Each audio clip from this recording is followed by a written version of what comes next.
South ఇండియాలోనే biggest sorry store మన Varahi silks మన విజయవాడ ఎంజీ రోడ్ లో డిసెంబర్ 4వ తారీఖున ఘన ప్రారంభం. నమస్తే, వెల్కమ్ టు సుమన్ టీవీ.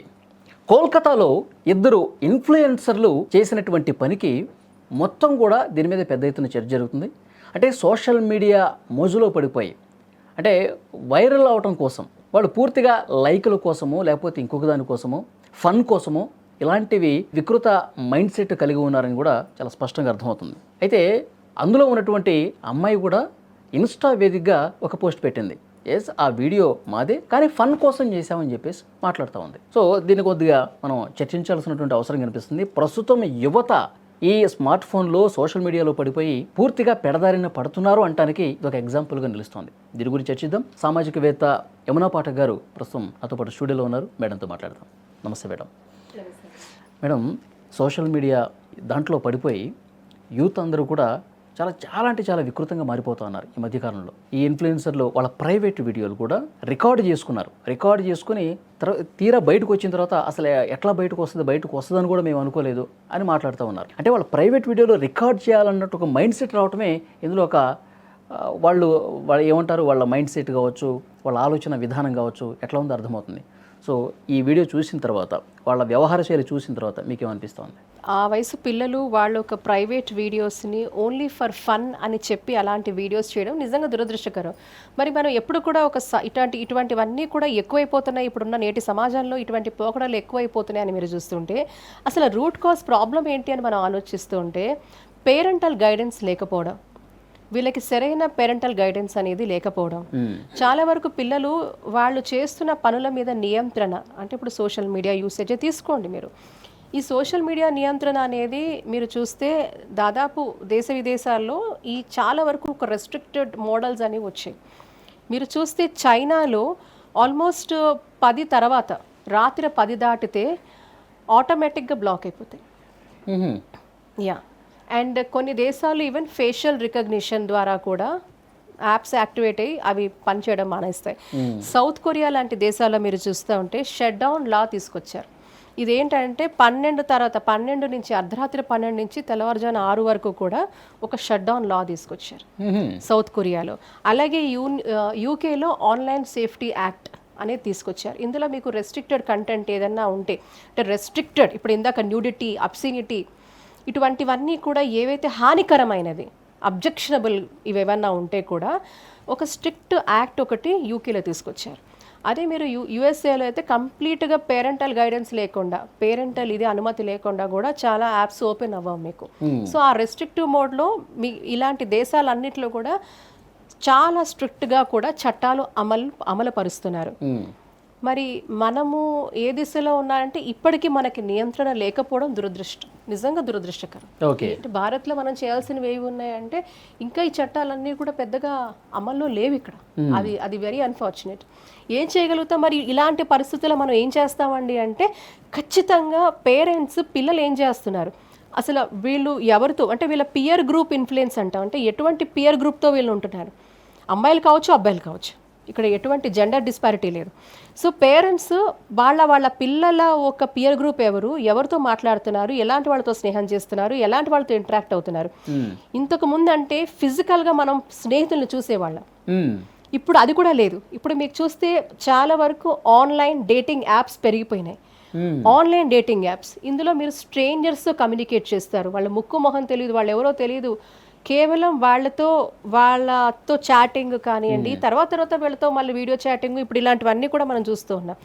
1 కాదు 2 కాదు, ఎన్నో ఫ్రాడులెంట్ కేసెస్, ఇట్లాంటివన్నీ సైబర్ క్రైమ్స్ మనం చూస్తా ఉన్నాం. నానాటికే తీసుకురాకూడదు కదా మేడం, ప్రభుత్వాలు కూడా వాటికి ఎందుకు అనుమతిస్తాయి? నేను ఏమంటానంటే ఆ రెస్ట్రిక్టివ్ మోడ్, ఇప్పుడు ఇందాక మీతో చెప్పినట్టుగా China, USA, UK, south Korea, ఇలా అనేక దేశాలు, ఈవెన్ మిడిల్ ఈస్ట్, ఇట్లా అనేక దేశాలలో మీరు చూడండి రెస్ట్రిక్టెడ్, మీరు వెళ్ళి టైప్ చేయండి అక్కడ, ఒక రెస్ట్రిక్టెడ్ మోడ్లోకి వెళ్ళిపోతాయి, మీకు ఓపెన్ అవ్వవు, సైట్స్ ఓపెన్ అవ్వవు అసలు. సో ఇటువంటివి ఏమన్నా కంటెంట్ వెళ్ళినా కూడా there is a mechanism where they take stringent punishments అవన్నీ ఉన్నాయి. ఓకే. మనం ఎందుకు ఇంప్లిమెంట్ చేయలేకపోతున్నాం అనేది ఒక ప్రశ్నార్థకంగా మారుతున్న పరిస్థితి. ఓకే, చట్టాలు ప్రభుత్వాలు చేయాల్సిన పనితీరు ఒకటి, ఇటువంటివన్నీ అరికట్టడము, తర్వాత ఇటువంటి రెగ్యులేషన్స్ స్ట్రిక్ట్ లాస్ తీసుకోవడము, తర్వాత ఇటువంటివన్నీ అరికట్టేదానికి ఒక స్ట్రిక్ట్ లాస్ ఇవన్నీ ఎన్ష్యూర్ చేస్తూ ఇవన్నీ కూడా అమలు పరచడం అనేది ఒక ఎత్తు. But what about grooming? అంటే పర్సనల్గా ఇళ్లలో ప్రతి కుటుంబ క్షేత్రాలు ఏం చేస్తున్నాయి అంటాను. కుటుంబ క్షేత్రాలు ఈ రోజు ఎంత వీక్ అయిపోయాయి. ఈ రోజు న్యూక్లియర్ ఫ్యామిలీ, తల్లిదండ్రులకి అంత నేను అదే అంటున్నాను. ఒకప్పుడు జాయింట్ ఫ్యామిలీ వ్యవస్థలో మీరు చేసే ప్రతి పని అబ్జర్వేషన్ ఉండేది. మీ ప్రతి ఒక్క భావాన్ని, మీ యొక్క మీకు ఏమన్నా డిప్రెషన్లో ఉన్నా, మీరు ఏదైనా బాధలో ఉన్నా, మీరు ఏమైనా లోన్లీగా ఫీల్ అవున్నా, మీ ఇంట్లో ఎవరో ఒకళ్ళు మిమ్మల్ని పలకరించేవారు, ఎవరో మాట్లాడేవారు, మిమ్మల్ని మీ యొక్క భావోగులు తెలుసుకునేవారు. ఇటువంటివన్నీ ఇంటరాక్షన్ ఉండేది. ఒక ఇంటర్పర్సనల్ ఇంటరాక్షన్ ఉండేది, ఇంటర్పర్సనల్ రిలేషన్షిప్స్ అద్భుతంగా ఉండేవి, కమ్యూనికేషన్ ఉండేది. సో ఇటువంటి వాటికి పెద్దగా ఆస్కారం అప్పుడు లేకపోయింది. కానీ ఈరోజు ఈ వింత పోకడలకు కారణం అంతా కూడా కుటుంబ క్షేత్రం అనేది స్ట్రాంగ్గా లేకపోవడం వల్లే. ఖచ్చితంగా కుటుంబ క్షేత్రం స్ట్రాంగ్గా లేకపోవడం, న్యూక్లియర్ ఫ్యామిలీస్ అవడము, అమ్మకి టైం లేదు, నాన్నకి టైం లేదు, పిల్లల్ని తిన్నావా, ఎలా ఉన్నావు, బాగున్నావా, నువ్వు ఏం చేస్తున్నావు అనే దానికి అడగడం, మానిటరింగ్ లేకపోవడం. సో ఇటువంటివన్నీ కూడా దారితీస్తున్నాయి. అండ్ మరీ ముఖ్యంగా స్మార్ట్ ఫోన్స్ మీరు ఇచ్చేస్తున్నారు మీ పిల్లలకి. సో విత్ స్మార్ట్ ఫోన్స్ మీరు ఒక వాయిస్ మెసేజ్తో మీకు కావాల్సిన unwanted content, obscene content, so ఇటువంటివన్నీ కూడా నాకు తెలిసి చిన్న చిన్న పిల్లలు కూడా నువ్వు ఎలా చేసావు అంటే, నేను యూట్యూబ్లో వెళ్ళి కొన్ని వీడియోస్ నేను జస్ట్ అది మాట్లాడితే నేను వీడిని ఎలా చంపాలి, లేకపోతే నేను ఇటువంటి నేరం ఎలా చేయాలి, లేకపోతే ఇట్లాంటి అత్యాచారం ఎట్లా చేయాలనే దాని మీద కూడా ఈ కంటెంట్ దాని మీద రెస్ట్రిక్షన్ లేకపోవడం. వాడు ఏది అడిగినా మీరు అడగండి, నా కళ్ళ ముందు ఇప్పుడు మీరు తీసి అడగండి, వస్తుంది మీ కంటెంట్. మీకు ఇలాంటివన్నీ కూడా మీకు అవైలబుల్గా ఉండడం, అండ్ దట్టు మీకు అందుబాటులో ఉండడం ఎంత హానికరం అంటే, ఈరోజు మొబైల్ హానికరమే అంటాను, సోషల్ మీడియా హానికరమే అంటాను. మేలు చేసింది ఎంతో నాకు తెలియదు, నాకు తెలిసి మేలు కంటే హాని చాలా ఎక్కువగా ఉంది. అవును. ఇప్పుడు ఈ ఇన్ఫ్లుయెన్సర్లు కూడా, ఇన్ఫ్లుయెన్స్ అంటేనే వాళ్ళు వీడియోలు పోస్ట్ చేయటం, ఎన్ని లైక్లు వచ్చినాయి, ఎన్ని కామెంట్లు వచ్చాయి, ఈ వీడియోతో మనం ఎంత వైరల్ అయ్యాం, దట్ ఈస్ వియర్డ్ అండి. ఎందుకంటే మీరు చూడండి, ఒక యూట్యూబ్లో మీరు పోస్ట్ చేస్తే, లేకపోతే ఒక కార్యక్రమం వచ్చింది, లేకపోతే వాళ్ళు ఏదో ఇప్పుడు టిక్ టాక్ లేకపోతే రీల్స్ చేయడం, ఇన్స్టాగ్రామ్లో వీళ్ళు ఎస్పెషలీ యంగ్స్టర్స్ అంతా చాలా వరకు ఇన్స్టాగ్రామ్ లాంటి సోషల్ మీడియా మాధ్యమాలలో ఈ రీల్స్ చేయడము. నాకు తెలిసి ఒక రీల్ పెడితే ఆ రీల్కి ఒకరోజు విపరీతమైన లైక్స్ అనమాట. అంటే ఓవర్ నైట్ వాళ్ళకి లైక్స్ వచ్చేసి వాళ్ళకు ఒక ఏదో స్టార్ స్టేటస్ వచ్చినట్టుగా వాళ్ళు ఫీల్ అవ్వడము, ఇలాంటివన్నీ మనం చూస్తూ ఉన్నాం. కానీ మరుసటి రోజు ఇంకొక రీల్ పెడితే కనీసం 100లో కూడా లైక్స్ లేకపోవడం, లక్షల్లో వచ్చిన వాళ్ళకి 100లో లైక్స్ లేకపోవడం వల్ల వీళ్ళు డిప్రెషన్కి గురవుతున్నారు. సో ఇటువంటివన్నీ జరుగుతున్నాయి. అంటే ఏంటి, అక్కడున్న లైక్స్, రీల్స్ మిమ్మల్ని ప్రభావితం చేస్తున్నాయి, తద్వారా డిప్రెషన్లోకి. నాకు తెలిసి వినూత్నంగా చెయ్యాలి వీడియోస్, వినూత్నంగా మాట్లాడితే జనాన్ని మనం ఆకర్షించే విధంగా మనం ఇన్ఫ్లుయెన్స్ చేయొచ్చు. ఆ ఇన్ఫ్లుయెన్స్ చేసి ఆ లైక్స్ కోసమని, ఆ వ్యూస్ కోసమని వీళ్ళు చెయ్యని వింత పోకడాలు లేవు. దాంట్లో భాగంగానే ఇలాంటి వికృతాలన్నీ కూడా, ఇవన్నీ వికృతాలే. మీకు ఒకటి ఏంటంటే ఇది చాలా హార్మ్ఫుల్ అండి. ఎందుకంటే వాళ్ళ ఒక బిహేవియర్ని మార్చే విధంగా మీరు చూడండి. బాగా విపరీతంగా లైక్స్, వ్యూస్ వచ్చిన వాళ్ళకి అసలు ఆ వ్యూస్ లేకపోతే వాళ్ళు పడే ఆవేదన అంత ఇంత కాదు. భోజనం తినరు, నిద్రపోరు, అగ్రెషను, కోపము, ఆవేశము, ఇంకా ఏం చెయ్యాలి, ఏం చేస్తే నాకు వ్యూస్ పెరుగుతాయి, నాకు రీల్స్ పెరుగుతాయి అనే ఒక డెస్పరేట్ సిచ్యువేషను. సో ఇవన్నీ కూడా వాళ్ళని నెట్టబడుతున్నారు. అంటే వాళ్ళు చాలా వరకు కూడా వాళ్ళ జీవితాన్ని కోల్పోయే విధంగా నెట్టబడుతున్నారు. ఇంతకుముందు మీరు ఒక పాయింట్ చెప్పారు, దీన్ని అరికట్టడం కోసం ఫస్ట్ చేయాల్సింది ఇంట్లో, ఖచ్చితంగా ఇంట్లో పేరెంట్స్ బాధ్యత ఉంది. అది సరిగా లేకపోవడం వల్ల ఒక కారణం. ఇంకొకటి మేడం, పిల్లల్లో కూడా ఇది స్కూల్స్లో కాలేజెస్లో దీని గురించి చెప్పే బాధ్యత ఉండాల్సిన అవసరం ఉందా లేదా? ఒకప్పుడు మోరల్ క్లాసెస్ ఉండేవి.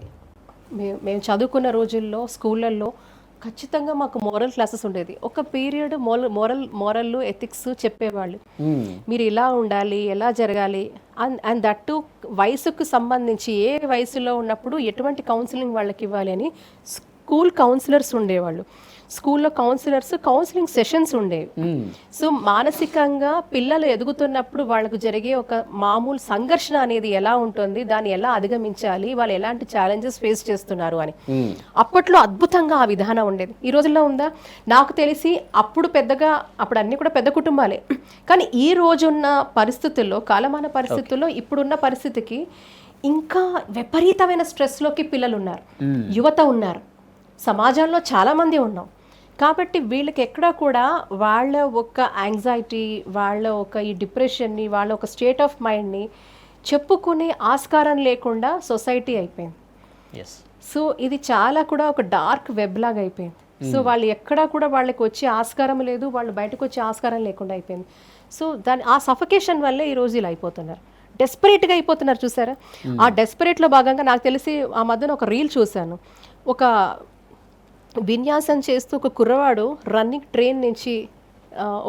ట్రైన్లో ఒక వీడియో చేస్తూ చనిపోయినాడు కాలిజారి. అయ్యో, చూసారా? అలాంటిది అంటే ఆ సెల్ఫీ వీడియోల కోసం జలపాతాల దగ్గరికి పోయి సెల్ఫీ వీడియోస్తో చనిపోయిన వాళ్ళు ఉన్నారు. అంటే ఇది ఒక పూర్తిగా ఒక అడిక్షన్ వైపుకు, ఇప్పుడు ఇది ఒక అడిక్షన్ అంటాను నేను. ఇది కేవలం మత్తు పదార్థాలు తీసుకుంటేనే అడిక్షన్ కాదు. ఏదైతే మీరు ఇటువంటి వింత పోకడలన్నీ కూడా ఇది అడిక్షనే. So any form of addiction is harmful, మానసికంగా, శారీరకంగా కూడా.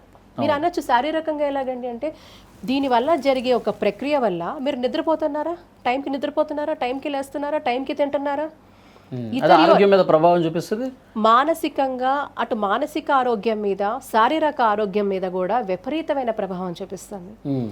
మీ యొక్క డైలీ రొటీన్ మీద ప్రభావం చూపిస్తుంది, మీ యొక్క రిలేషన్షిప్స్ మీద ప్రభావం చూపిస్తుంది, మీ యొక్క అన్ని రకాల, అంటే మీరు ఇంట్లో బయట అన్నిటి మీద కూడా అసలు ఓవరాల్ మీ పర్సనాలిటీని వీక్ చేస్తుంది. సో ఇంతటి దౌర్భాగ్యం, ఇన్ని దుర్లభాలు ఉన్న ఇటువంటి పరిస్థితిని మీరు ఓవర్కమ్ చేయాలంటే నేను చెప్పేది ఏంటంటే, ముందు కుటుంబ క్షేత్రంలో మీరు టైం గడపండి, మీ పిల్లలతో వచ్చే టైం ఇవ్వండి. మీరు మీ ఆస్తులు డబ్బు కాదు, అన్నిటికీ మించి మీ పిల్లలు. సో అలాంటి పిల్లలతో మీరు కనీసం మాట్లాడకపోవడం, ఒక కమ్యూనికేషన్ లేకపోవడం ఈ అన్నిటికీ కూడా ఇన్నిటికీ కారణం. ఎప్పుడైతే మీరు పిల్లలతో కమ్యూనికేట్ చేస్తారో, తెలుసుకుంటారో, అసలు రియల్ లైఫ్కి ఇస్తున్న ఇంపార్టెన్స్ రియల్ లైఫ్కి ఇవ్వటం లేదు. రీలే కదా, ఇన్స్టా రీల్స్, ఫేస్బుక్ రీల్స్, ఆ రీల్స్ అది అన్నీ కూడా రియలిస్టిక్ అనుకుంటున్నారు, కాదు మోస్ట్ అన్రియలిస్టిక్. సో రియల్ లైఫ్కి ఇచ్చే ఇంపార్టెన్స్ రియల్ లైఫ్కి ఇవ్వకపోవడం వల్ల జరిగే అనర్థాలు ఇవన్నీ.